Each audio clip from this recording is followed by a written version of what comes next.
건조한 모발 관리 힘들지 않으세요? 건조한 모발 고민 이제 벗어나세요. 새로운 노브에 함유된 뉴트리 오일이 건조한 모발을 부드럽고 윤기 있게. 노브 너리싱 오일 케어.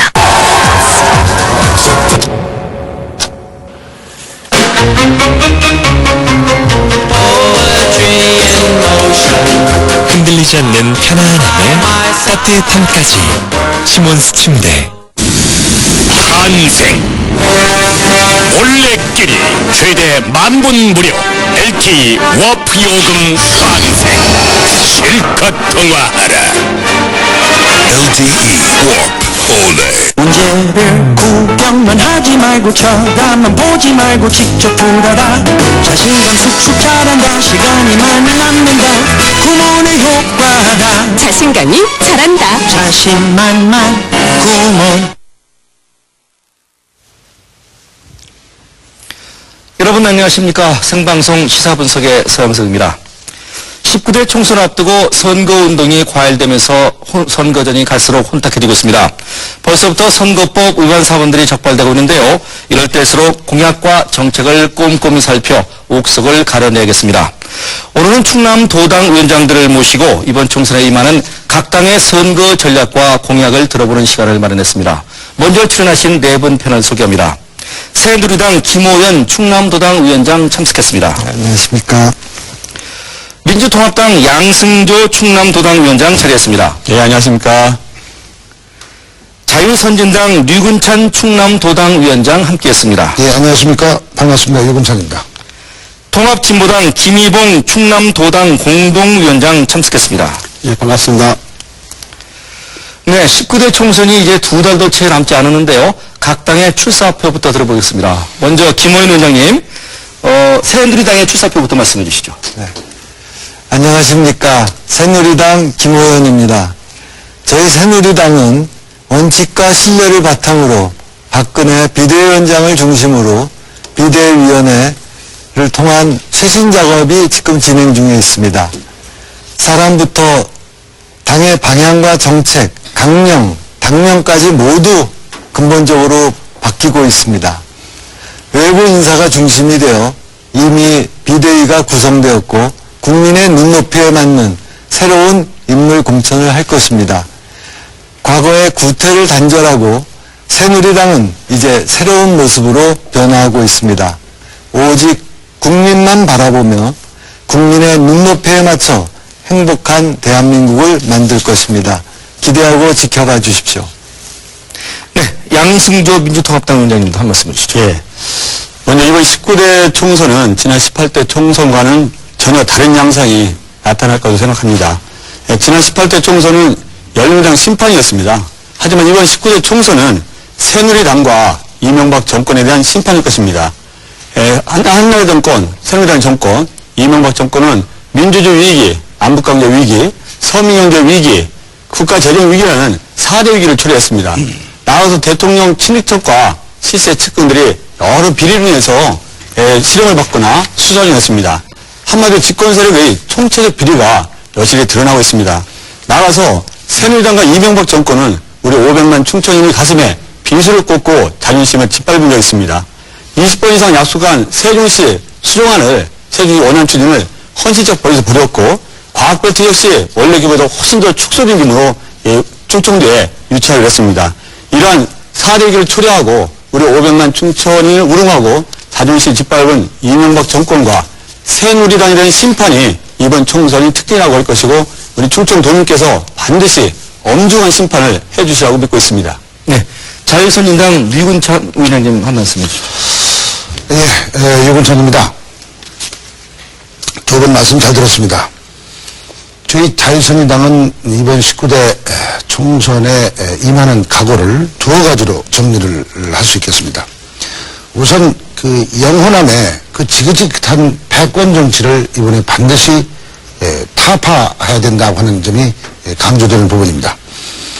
콘크리트보다도 오히려 더 단단한 똬아리를 영남과 호남에 틀어놓고 앉아서 배타적 지역주의, 그 다음에 저항적 지역주의에 기댄 채 우리 정치를 이 모양으로 만든 한나라당, 민주당을 이번에는 반드시 심판해야 된다. 그래서 우리 자유선진당은 이 두 당을 심판하기 위해서 나가는 전사 역할을 하겠다. 전사가 되겠다 하는 그런 각오를 말씀을 드릴 수 있고요. 또 하나는 반드시 이번에 원내 교섭단체를 구성하는 그런 의석수를 만들어서 중재자로서 조정자로서의 역할을 충분히 함으로 해서 우리 대한민국 정치의 평화 그리고 대한민국 정치의 선진화를 위해서 노력하는 그런 정치 결사체 그리고 충청의 이익을 대변하는 그런 정당으로 거듭날 수 있도록 사직성의 각오로 이번 총선에 임한다는 말씀을 드립니다. 네.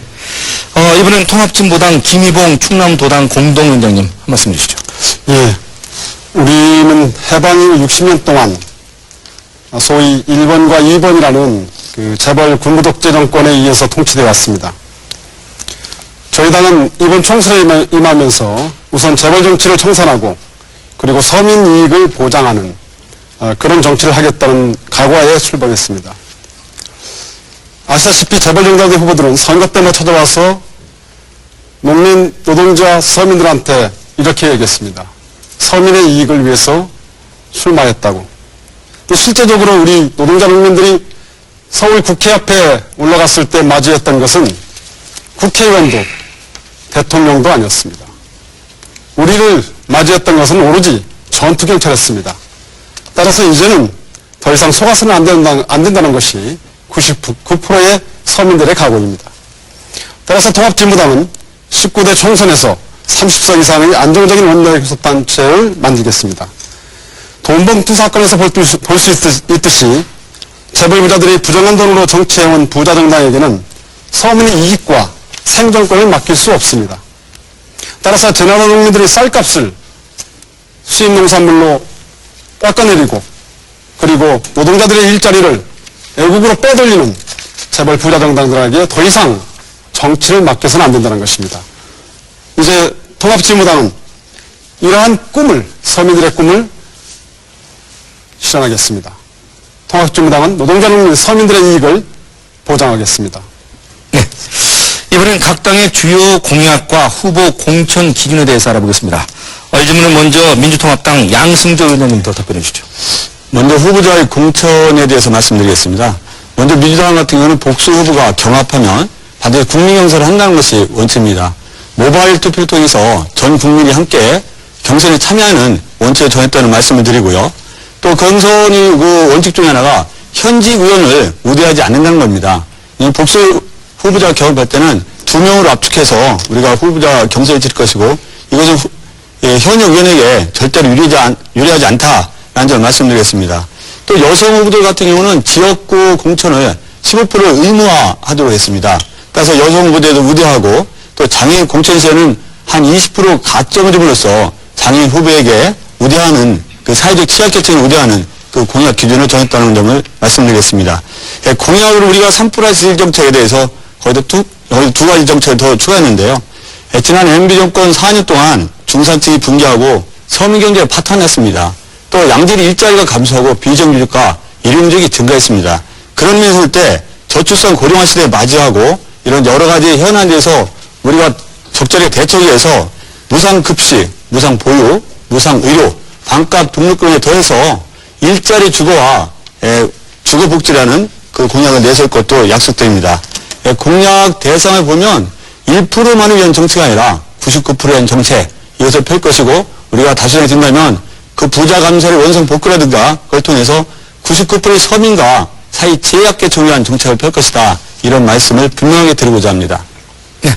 이번엔 선진당 미군탄 위원장님 답변해 주시죠. 예. 이 후보자 공천 문제는 솔직히 제가 공천심사위원회에 참여를 하지 않기 때문에 구체적으로 말씀을 드리기는 어렵습니다만 지금 저희 자유선진당도 9명의 공심위를 구성해서 본격적으로 활동을 하고 있습니다.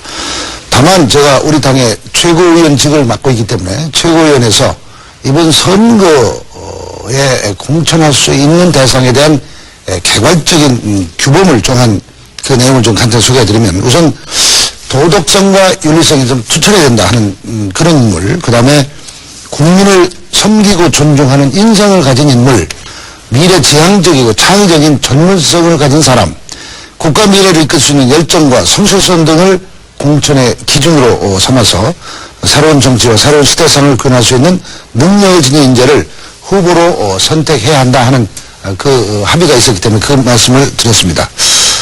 공약과 관련해서는 저희가 지금 간헐적으로 공약을 내놓고 있습니다. 종합적인 공약은 선거에 그 임박해서 내놔지겠습니다만 지금까지 내놓은 공약의 일단을 좀 설명을 드리면 아시는 것처럼 우리 자유선진당은 따뜻한 보수를 지향하는 그런 정당입니다. 따뜻한 보수라고 하는 것은 경쟁에서 진 약자를 도와서 다시 경쟁 대열에 올리는 정책을 구사하겠다는 그런 의미입니다. 따라서 지금 문제가 되고 있는 소상공인 보호 문제와 관련한 정책이 지금 집중적으로 개발되고 있고요. 그 다음에 재래시장을 지원해서 상권을 보호하는 문제, 이런 것들이 우리 당의 주요 정책이, 공약으로 할 수 있겠습니다. 그리고 중소기업을 보호하는 문제, 대단히 심각합니다. 이명박 정권이 이른바 기업 플랜들이라고 해서 대기업 위주의 정책을 펴오는 바람에 지금 양극화가 이렇게 심화되는 상황에서 그 중소기업을 보호하고 지원하는 정책의 저실이 필요하다. 따라서 우리 자유선진당이 이 부분을 치열하게 노력을 해서 이번 총선 공약으로 내걸고 중소기업, 그 다음에 재래시장, 소상공인 이런 계층으로부터 전폭적인 지원을 좀 이끌어내겠다는 그런 의욕을 가지고 있습니다. 네. 이번엔 김희봉 통합진보당 공동위원님 한 말씀 해주시죠. 예, 저희 당은 아시다시피 그 당비를 내는 진성당원들이 후보를 선출한 것이 원칙입니다. 그리고 국민들의 여론 조사와 그리고 경쟁인 그 여론을 수렴하는 선거인단을 통해서 경쟁력 있는 후보를 선출한 것입니다. 아시다시피 저희 당은 공약은 아까도 말씀드렸지만 1% 재벌 부자들이 아닌 99% 서민들을 위해서, 특히 그동안에 우리 사회의 최대 약자들이라고 했던 노동자와 농민들의 이익을 대변하는 데 중점을 둘 것이고, 또 중소자영업자들에 대한 지원을 강화시키는 경제정책을 펼칠 것입니다. 특히 우리 당 후보들은 지역에서 이미 노동자, 농민, 중소자영업자들과 함께 활동해온 후보들이 대부분입니다. 따라서 앞으로 우리 통합진보당은 이러한 그동안에 빼앗겼던 서민들의 이익을 어떻게 되찾아올 것이냐라는 것이 우리 당의 공약의 핵심입니다. 이상입니다. 네, 이번엔 김호현 의원님 한 말씀 해주시죠. 네, 저희 새누리당은 우선 국민들이 공감할 수 있는 공천과 인물을 선택할 것입니다. 그리고 충남 지역에서 반드시 과반수 이상을 확보할 계획입니다. 저희 새누리당은 그동안 우리 충청 지역에서 의석수가 적다 보니까 제대로 된 여당, 제대로 된 야당 역할 한번 해본 적이 없습니다. 올해는 20년 만에 총선과 대선이 있는 굉장히 중요한 한 해입니다. 저희 새누리당 입장에서는 충청의 절대적 지지를 받고 있는 확실한 대권 후보 박근혜 비대위원장이 계십니다. 또한 박근혜 비대위원장 역시 충청권에 각별한 애정과 관심을 갖고 계십니다. 세종시와 과학벨트 성공적인 수행 등 충청의 각종 현안들을 일괄성 있게 또 지속적으로 안정적으로 성공시키기 위해서라도 저희 새누리당은 반드시 과반 이상 의석을 확보해야 합니다. 이번 총선은 충남이 대한민국의 중심에 설 수 있는 절호의 기회입니다. 새누리당 충남도당은 이러한 관점에서 새로운 인재를 적극 영입하는 물론 선거 연대도 고민하고 있습니다. 네. 현재 충청남도는 세종시 출범이라든지 도청 이전 등 많은 이슈가 있습니다. 이번에는 각 당의 차별화된 공약이 어떤 것이 있는지 알아보도록 하겠습니다. 먼저 이 질문은 류근찬 선진당 위원장부터 답변해 주시기 바랍니다. 예, 지금 각 당들이 공약을 내놓고 있죠. 저는 이 공약이 나오는 걸 보고 이 베끼기가 너무 심하다. 민주당은 한나라당 공약을 베끼고 한나라당은 민주당 공약을 베끼고 하는 그런 행태가 너무 지나치다. 혼란스럽다 하는 그런 생각을 했습니다. 예컨대 한나라당 경우 뭐 과거 민주당이 무상급식을 그렇게 주장했던 것을 절대 해서는 안 된다라고 하는 것을 당론으로 정해서 잘 아시는 것처럼 이른바 오세훈 파동까지 겪었던 그런 정당인데 지금 한나라당이 무상급식을 오히려 민주당보다도 앞장서서 외치고 있습니다. 이런 부분은 철저하게 백기 공약의 다름 아니다 그렇게 생각을 합니다. 물론 공약 내용이 일부 중첩되거나 중복되는 경우가 있을 수 있습니다만은 분명히 차별화를 시켜야 유권자 선택 폭이 넓어진다 저는 그렇게 봅니다. 예컨대 유아복지 무상 보육 문제만 하더라도 그렇습니다. 지금 각 당 민주당 한나라당이 0세에서 2세 그 다음에 5세 유아 또 3세에서 4세까지 유아에 대한 그 공약들을 내놓고 있는데 대부분 그 두 당의 무상 복지 지원에 유아 보육료와 관련된 공약은 무상 지원에 지금 방점을 두고 있습니다. 물론 무상 지원 좋은 얘기죠. 그리고 어느 정도 있어야 된다고 봅니다만은 우리 자유선진당은 무상 지원의 필요를 인정하지만 그러나 먼저 할 일이 따로 있다고 그렇게 판단하고 있습니다. 예컨대 무슨 말씀이냐면은 값싸고 질 좋은 공교육, 공보육의 시설을 먼저 확충해 놓는 것이 급선무다. 이렇게 저는 생각합니다.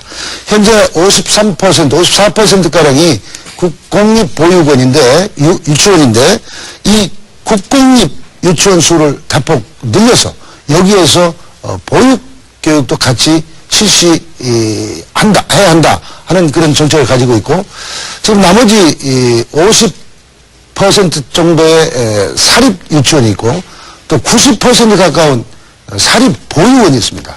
이 사립 유치원과 사립 보육원에 대한 정책적, 재정적 지원을 통해서 국공립 보육원과 거의 같은 수준으로 질을 끌어올려야만 명실상부한 공보육 교육이 이루어진다고 판단하기 때문에 이 부분에 대해서 우리 자유선진당이 지금 정책을 개발하고 있고 공약을 곧 발표하겠다는 말씀을 드립니다. 네. 이번엔 통합진보당 김희봉 의원님 한 말씀 주시죠. 예, 통합진보당은 그 5대 비전을 제시하고 있는데요. 먼저 그 국가 주권을 확립하겠다는 것입니다. 1% 금융 투기 자본의 특권은 그 주권의 문제와 연결되기 때문에 한미 FTA 발효 저지와 폐기, 그리고 주한미군 지휘협정과 독도 영유권을 비롯한 국가 주권을 침해하는 조약과 협정의 전면적인 재검토와 개정 및 폐기를 실시할 겁니다. 다음은 노동 존중의 복지국가 건설입니다. 보편적 복지국가의 패러다임을 현실화한 통합진보당이 부자 증세와 탈세 방지로 조세 형평성을 확대하고 공공의료 체계를 확립하며 토지주택의 양극화해소와 공공성 확대를 실현하겠습니다. 통합진보당은 노동자 농민들의 희생으로 벌어지는 재벌 이익에 대해 분배 정의를 실현하겠습니다. 통합진보당은 국민기초식량보장 체계로 식량주권 실현하기를 위해 식량주권 농업보호를 헌법으로 보장하고 기초농산물 국가순례제를 실시하겠습니다. 특히 정리해고와 파견제 등을 폐지하여 노동기본권을 보장하고 특히 노동조합을 무력화시키는 집시법이나 노동관계법을 전면 개정할 것입니다. 이상입니다. 네. 이번엔 김호현 의원님 한 말씀 해주시죠. 각 당의 차별화된 공약 좀 답변해 주시죠.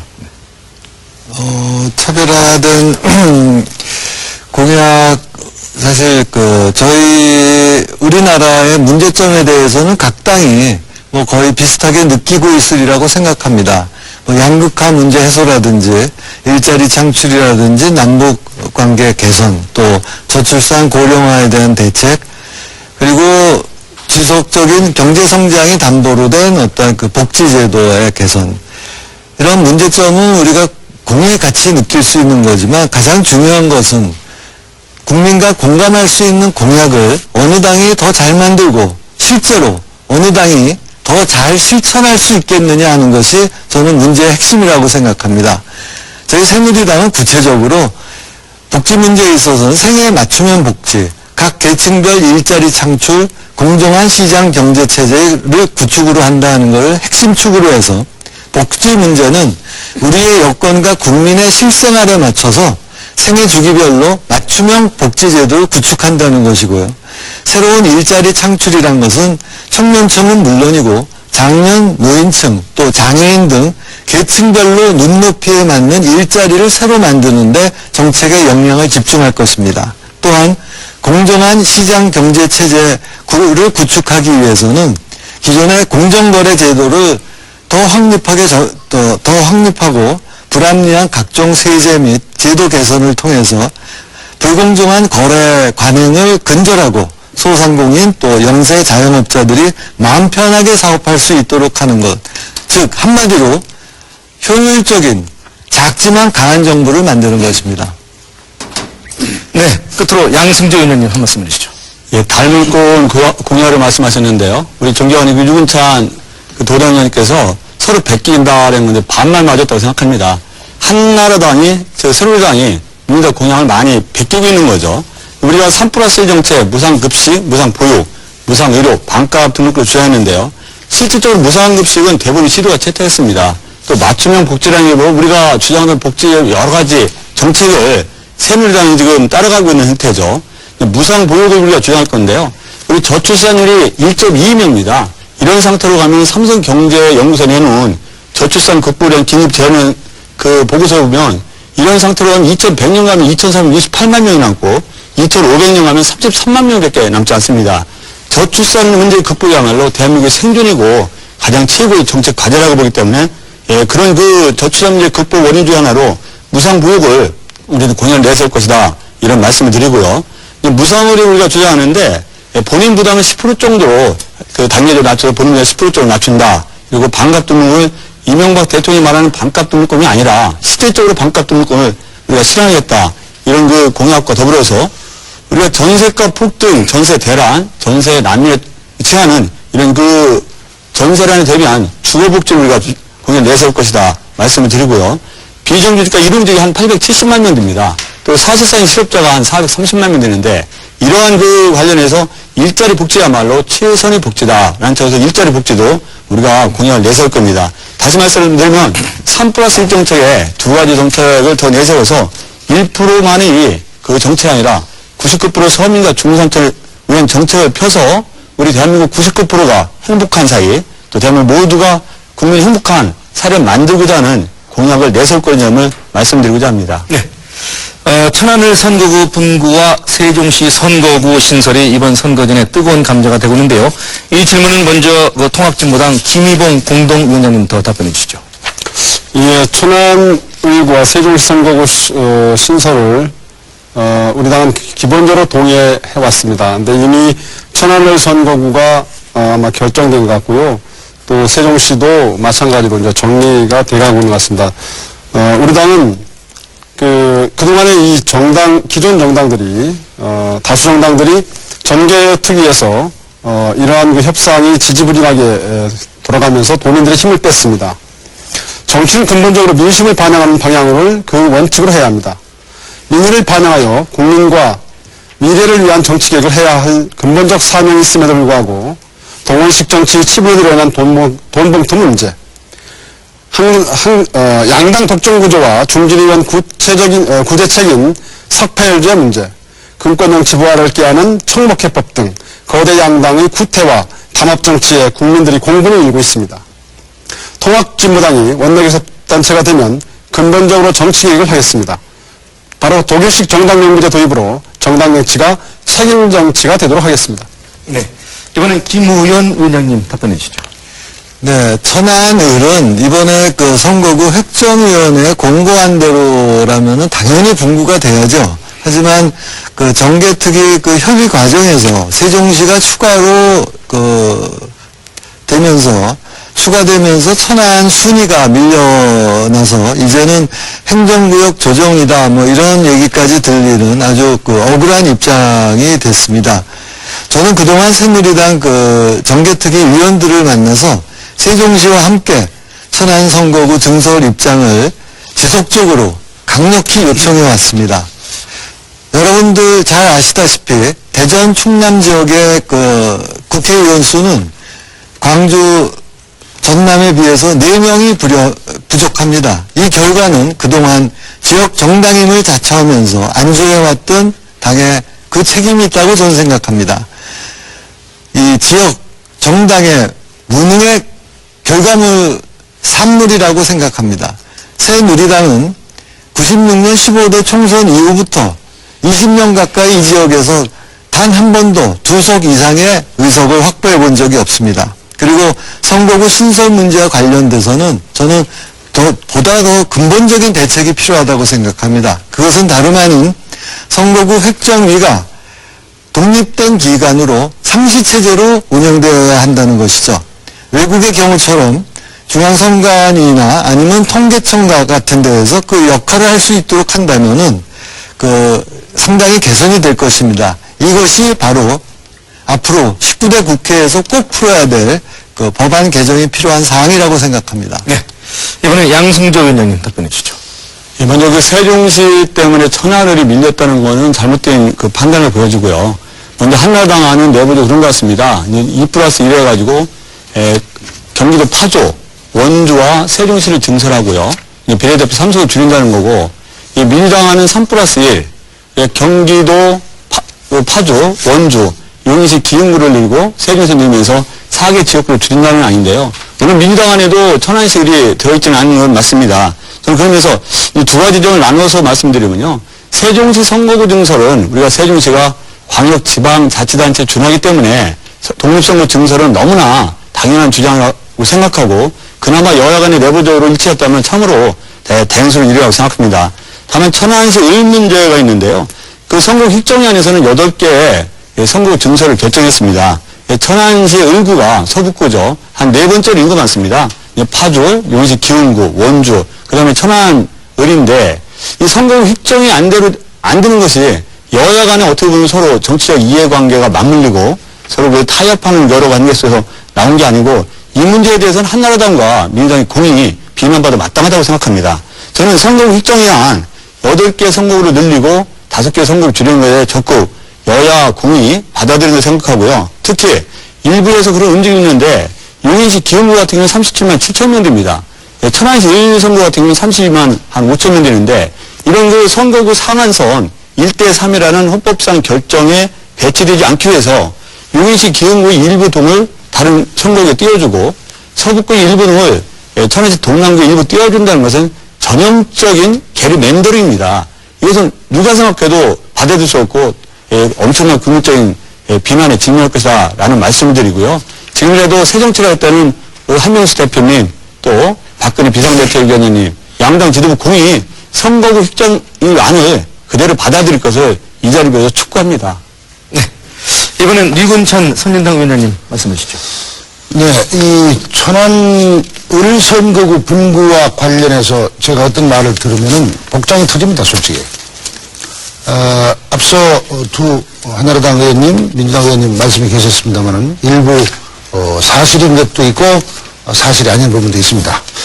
세종시 문제는 일단 정리되는 것 같습니다. 어제 제가 MBC 본사 100분 토론 출연해서 그 현장에서 한나라당 주성영 간사에게 방송 전에 그동안 한나라당이 세종시 독립 문제를 반대하는데 입장이 정리된 거냐 그렇게 물었더니 정리됐습니다. 세종시는 분구하는 쪽으로 좀 가다가 독립하는 쪽으로 가닥을 잡아갔습니다는 대답을 하길래 그러면은 당신이 100분 토론 대담 생방송 중에 그 얘기를 할 수 있겠느냐? 할 수 있습니다. 그래가지고 어제 100분 토론 생방송 중에 주성영 간사가 세종시 독립을 결정했다 하는 그런 발표를 했기 때문에 이 문제는 정개특위가 최종적으로 민주당은 원래부터 당론이 세종시 독립이기 때문에 이견이 없어졌습니다. 그래서 이른바 속칭 방망이를 두들면은 이제 이 세종시 독립선거가 실현된다 하는 말씀을 드리고요. 이 천안을 문제는 이렇습니다. 지금 여기 두 분 와 계십니다. 한나라당 도당위원장님, 민주당 도당위원장님 와 계신데 저는 이 문제와 관련해서는 민주당, 한나라당 천안에서 얘기할 거리가 없다고 저는 생각합니다. 왜 그런가 하면 지금 이게 국회 정개특위에서 그 선거구 획정위원회에서 천안을 분명히 분구하는 지역으로 국회에 권유를 해놨어요. 그러면 국회 정개특위는 획정위원회가 권고한 안을 받아들여서 원칙대로 처리하면 되는 것인데 이 원칙을 민주당, 한나라당이 저버린 겁니다. 다시 말씀드리면 자기들이 유리한 쪽으로 지역을 자의적으로 정해서 이 분구 통합 지역을 만들다 보니까 결국 밥그릇 싸움이 됐고, 밥그릇 싸움을 심하게 함으로써 천안을은 관심의 대상도 안 되더라 하는 그런 말씀을 드립니다. 지금 한나라당, 민주당 충청도에서 우리가 여러분 이익을 대변해 주겠다 입만 열면 그 얘기를 하는데, 이번에 정개특위 활동을 하면서 정말 한나라당, 민주당 충청 이익을 이렇게 대변하는구나 하는 그런 아주 심한 자괴를 느꼈고, 좀 표현을 하면 이 문제와 관련해서는 자유선진당은 엉엉 울어주는 상주지만 한나라당, 민주당은 그 상가에 잠시 다녀가서 이 안에 봉투 하나 넣고 절 두 번을 하는 문상객과 다름없다라는 그런 판단을 제가 했습니다. 제가 잠깐 한마디만 더 하겠습니다. 제가 아주 기가 막혀서 카메라 보일지 모르는데, 어제 제가 사무실에 이 팩트를 받아봤는데, 이 정개특위 문제와 관련한 거예요. 제가 천안을과 관련해서 정개특위에서 심한 이의를 제기했었습니다. 그런데 어제 새누리당 대변인실에서 이런 팩스를 언론에 돌렸습니다. 이 보도자료를. 여야간에 그동안 오랫동안 사실상 내부적으로 합의됐던 것을 제3당의 문제제기로 인해서 자꾸 뒤로 후퇴하는 경향이 있다. 이런 팩스를 보낸 거예요. 이 제3당이라면 누굽니까?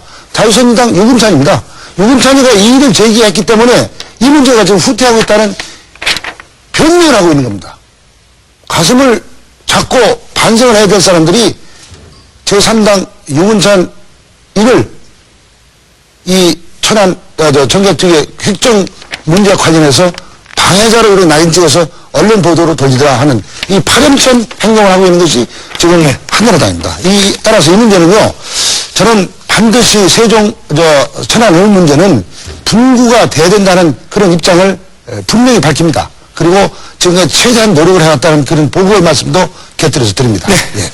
이번엔 각 정당별 이슈에 대해서 이야기를 나눠보도록 하겠습니다.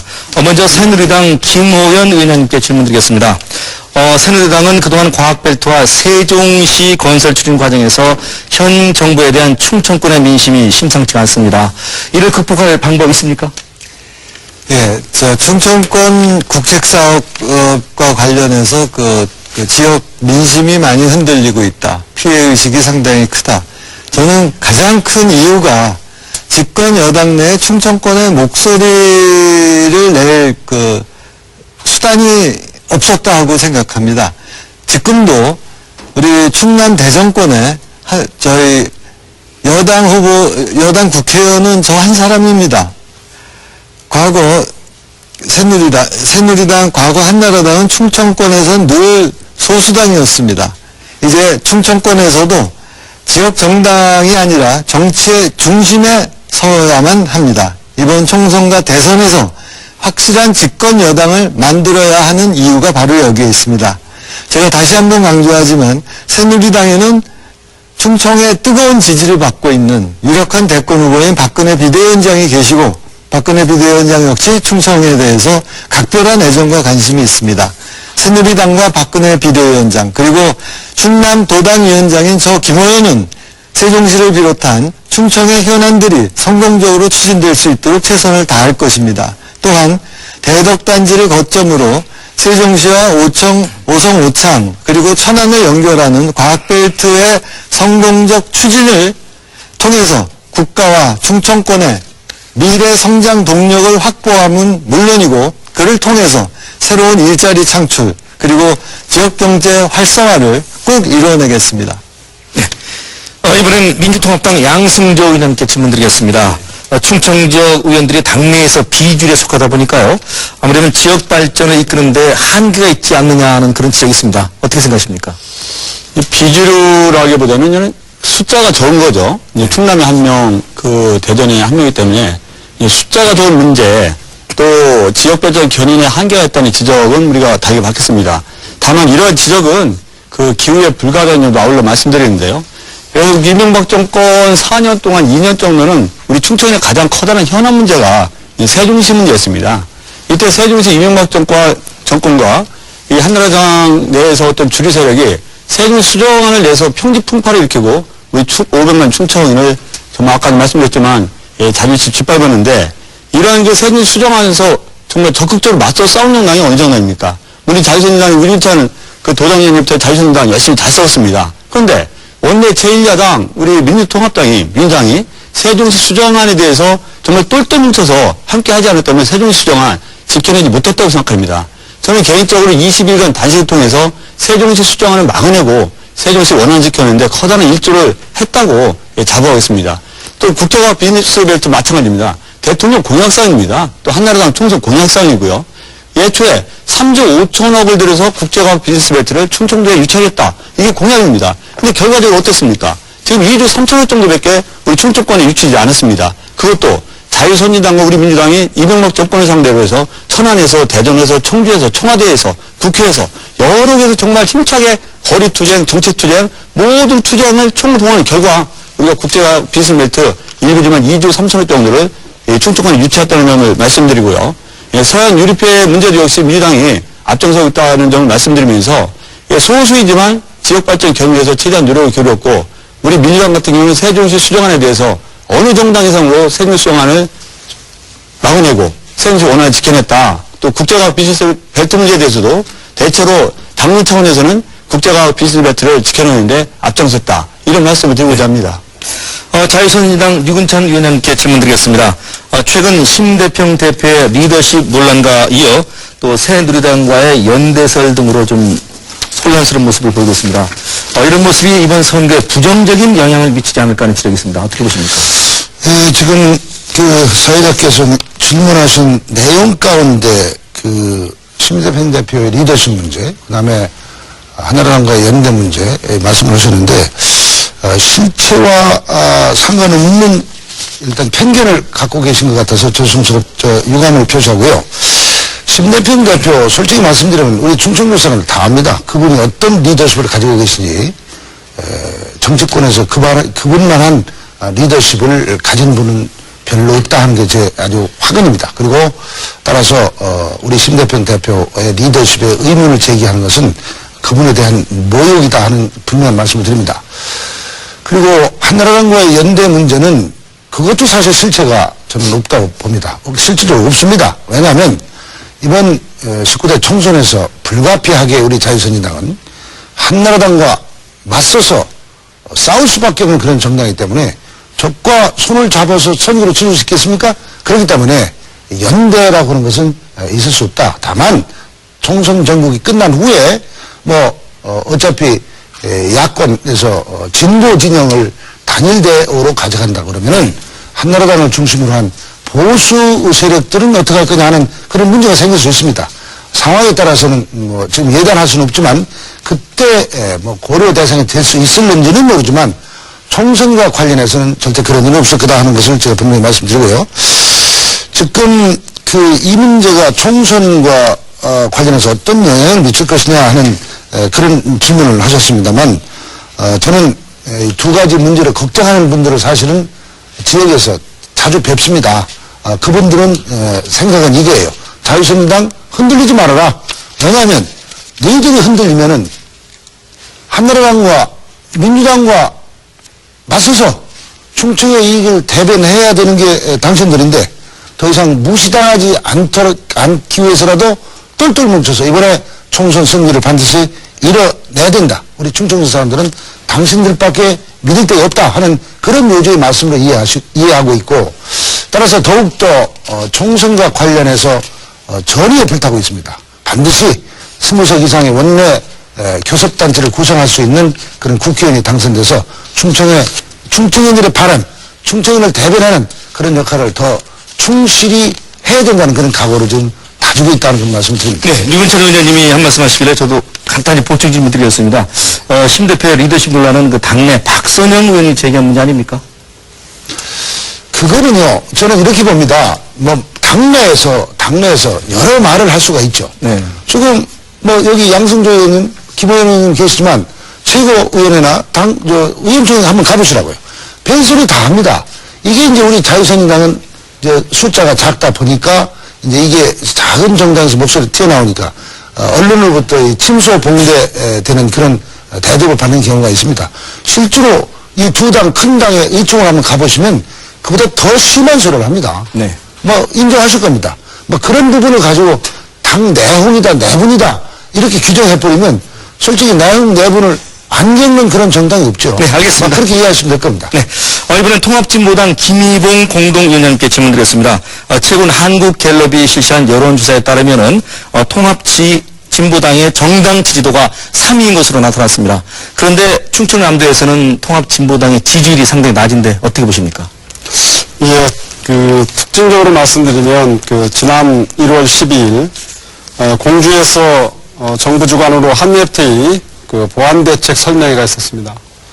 그 보완대책의 핵심은, 정부가 보완대책을 통해서 농민들한테 연간 6천만 원 소득을 올릴 수 있도록 하겠다는 것이었습니다. 그런데 그 대책이라는 것이 농업대학을 나온 사람과 일반 농민을 비교했는데요. 농업대학 나온 사람은 6,500만 원의 소득을 올리는 반면 일반 농민들은 510만 원밖에 안 된다는 것이었습니다. 그런 엉터리 같은 대책을 내놔서 저희들이 온몸으로 저지했습니다. 그런데 결국 결과는 저희들은 경찰서로 끌려갔고 이것을 언론은 전혀 다뤄주지 않았습니다. 즉 저희같이 통합진보당이 이런 서민들 위해서, 농민들 위해서, 노동자를 위해서 활동하는 것들이 언론에 제대로 보도되지 않고 있고 그러다 보니까 도민들로부터 잘 알려지지 않은 것 같습니다. 특히 김 의원 새누리당 위원장님께서 아까 충남 대전권에 한 명뿐이어서 지역이 분리를 당한다 하셨는데요. 만약에 그럼 경상도 쪽에는 많은 의원들이 있는데요. 그 경상도 농민들과 노동자들한테 도대체 경상도 의원들이 많이 있어가지고 어떤 이익이 돌아갔는지, 어떤 혜택이 있는지 모르겠습니다. 여전히 경상도 농민들은 못 살겠다고 하고 경상도 노동자들도 못 살겠다고. 역시 한나당 의원이 새누리당 의원들이 많고 적음이 문제가 아니라 누구를 위한 정책을 하느냐가 중요하다고 생각합니다. 저희 충남 통합진보당은 앞으로 이런 것을 적절히 알려서 지지를 높이겠습니다. 그리고 항상 여론조사와 실제 지지도는 차이가 있었습니다. 아마 이번 총선에서도 여론조사하고 실제 지지도하고는 차이가 있을 것으로 보고 네. 앞으로 우리 도민들이 우리 통합진보당의 이러한 정책을 올바로 알리면 지지도가 올라갈 것이라고 믿습니다. 네. 다시 공통 질문으로 돌아가겠습니다. 한미 FTA 체결 문제에 대해서 알아보겠습니다. 충청남도는 그야말로 농업도인데요. 한미 FTA 체결 여파가 상당히 클 것으로 우려가 되고 있습니다. 예상되는 피해와 대책은 무엇인지, 또 대책은 어떤 내용을 세우고 계시는지 먼저 통합민주당의 양승재 의원님부터 말씀해 주시죠. 예, 한미 FTA 체결 문제는 대한민국 전체에 대해서 커다란 영향을 미칠 것인데요. 네. 충남에도 직접 간접적으로 커다란 영향을 미치리라고 생각합니다. 먼저 농업 분야 피해를 보면요. 농업 분야에 15년간 12조 6,800억 원 정도 피해를 미치고요. 연평균 따지면 한 농업 분야만 8,445억 원 정도 피해가 예상됩니다. 또 축산농가가 15년간 한 7조 3천억 정도 돼서 연평균 한 4천억 이상이 우리가 6천억 정도가 피해를 보는데요. 문제는 농민 같은 경우 대한민국 전체 농민이 306만 명에서 충남의 농민 인구가 한 39만 정도에 이릅니다. 12.8% 정도 되죠. 축산농가가 8만 1,000가구 정도 되는데 우리 충남이 축산농가가 한 10,000가구 정도입니다. 13.7% 되기 때문에 전체 농업의 피해, 나아가서 축산농가의 피해가 충남도에 고스란하게 안게 될 것이다. 그런 말씀을 드리겠습니다. 통계적으로 충청남도의 어떤 여러 가지 피해가 예상되는데요. 그 피해는 전체 FTA 문제에서 우리가 대책을 세워야 되겠고요. 나아가서 우리 민주당이 다수가 되면 전면 재협성을 주장해서 어떤 농업의 피해 대책을 충분한 마련해라, 대책을 마련해라, 그런 주장되면서 그런 피해 대책 마련에 만전을 기할 것이다. 이런 점도 아울러 말씀드리고자 합니다. 네, 이번엔 류금찬 선진당 위원장님 말씀해 주시죠. 한미 FTA가 이제 3월쯤 되면 이제 정식 발효가 되죠. 그럼 발효가 되면은, 이 관세가 풀리는 그 품목이 1,530여 개 됩니다. 1,530여 개.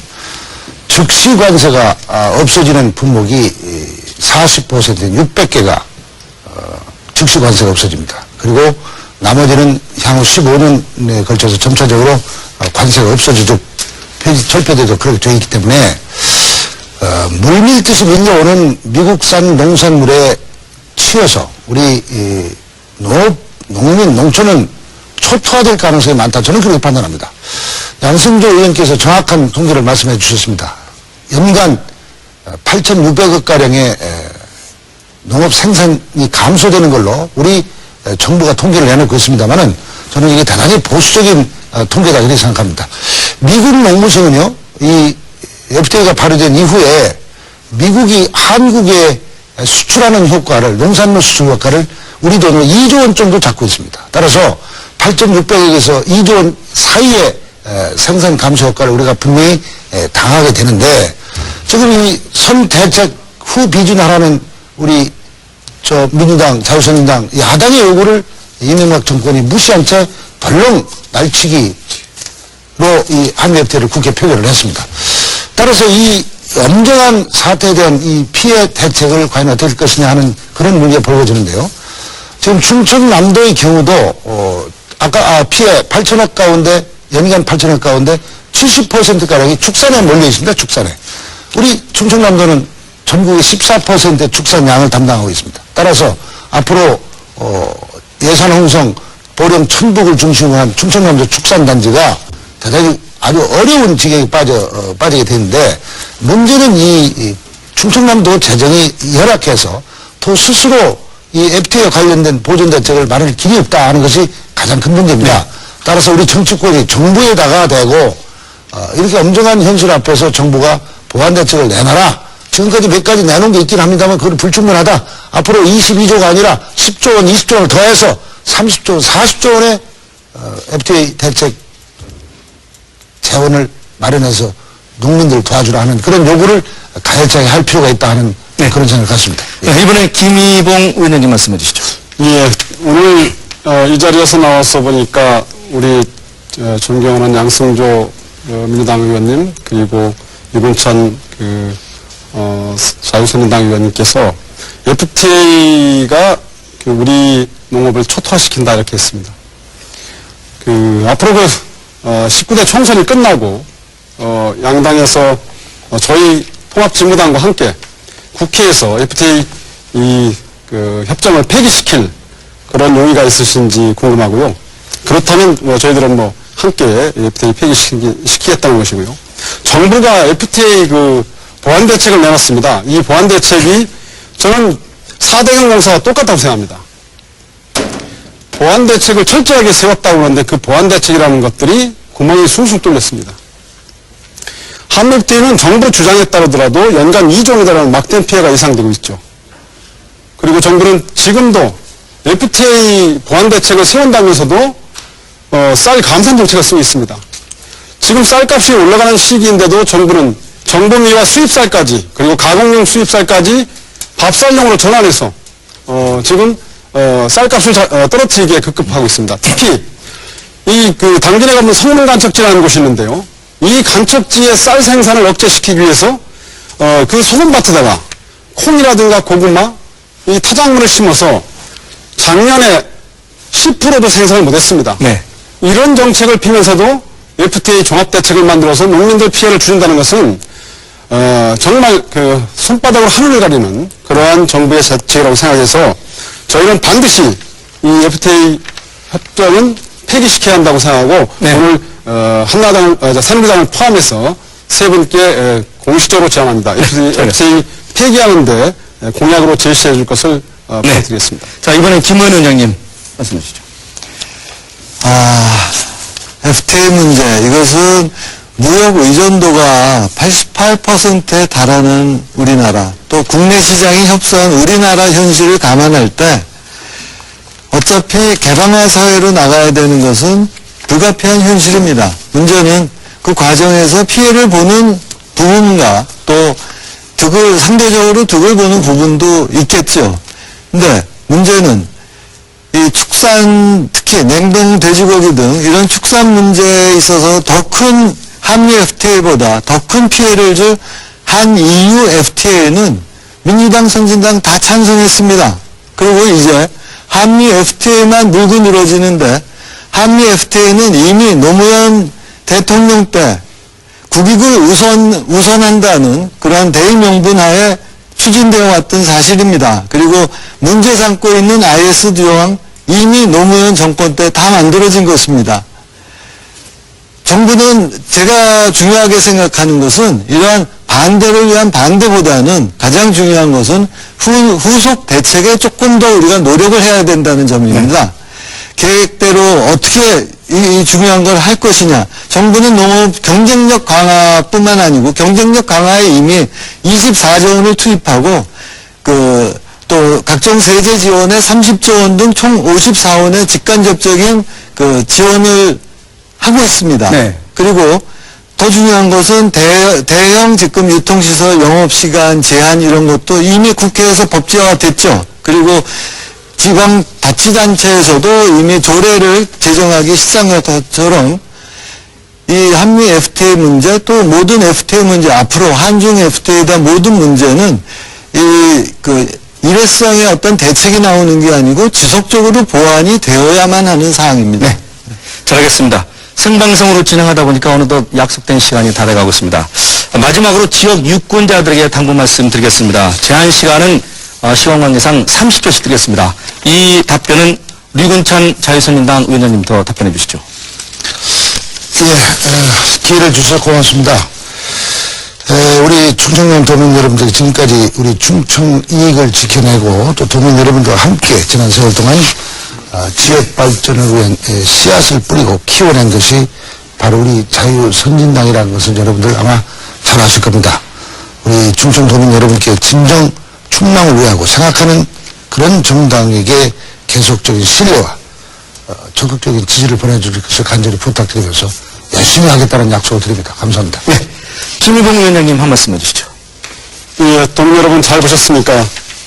오늘 이렇게 사당이 나와서 토론을 했습니다만 어느 정당이 노동자, 농민, 서민들을 위해서 정책을 펴나갈 수 있는지를 도민들께서 잘 판단하시리라 믿습니다. 저희 통합진보당은 노동자와 농민 그리고 서민들이 잘 사는 행복한 세상을 만들기 위해서 이번 19대 총선에서 여러분들 앞에 진정성을 갖고 다가가겠습니다. 적극적으로 지지해 주시기 바랍니다. 고맙습니다. 네. 김호연 위원장님 한 말씀 해주시죠. 15대 국회 과거 20년 동안 충청권에서는 자민련, 열린우리당, 자유선진당이 이 지역의 다수당이었습니다. 그 긴 시간 동안 충청을 위해 과연 무슨 일을 했습니까? 충청에 남겨진 것은 소외와 홀대, 원망과 한숨뿐이었습니다. 중앙 정치무대에서는 무기력한 한계를 보이고 지역에 와서는 불만만 전달하는 무책임한 구태 정치는 끝내야 합니다. 이번 총선은 충청의 희망을 반드시 만드는 선거여야 합니다. 정치의 희생양이었던 충청의 유권자들이 정권의 중심에 서서 정부를 움직일 수 있고 국회를 움직일 수 있는 힘있는 정당을 만들어줘야 됩니다. 네. 이번에 양승재 위원장님 한 말씀 해주시죠. 예, 이명박 기회를 주셔야 됩니다. 시간 관계상 이명박 대통령은 소위 말해 747 권을 내세워서 경제 대통령을 주장했습니다. 그런데 충남 도민 대중 시민께 질문드리겠습니다. 이명박 대통령이 취임한 지 4년 됐는데 우리 충남 도민들 대중 시민들이 살림살이가 더 나아졌다고 생각하시는 시민들 도민들이 몇 퍼센트나 되시는지 이 문제를 드리고 싶고요. 우리가 한나라당 이명박 정권 선관위 디도스 운영을 통해서 민주주의 위기를 초래했습니다. 또 가계부채가 900조에 달하는데 서민들을 파탄냈습니다.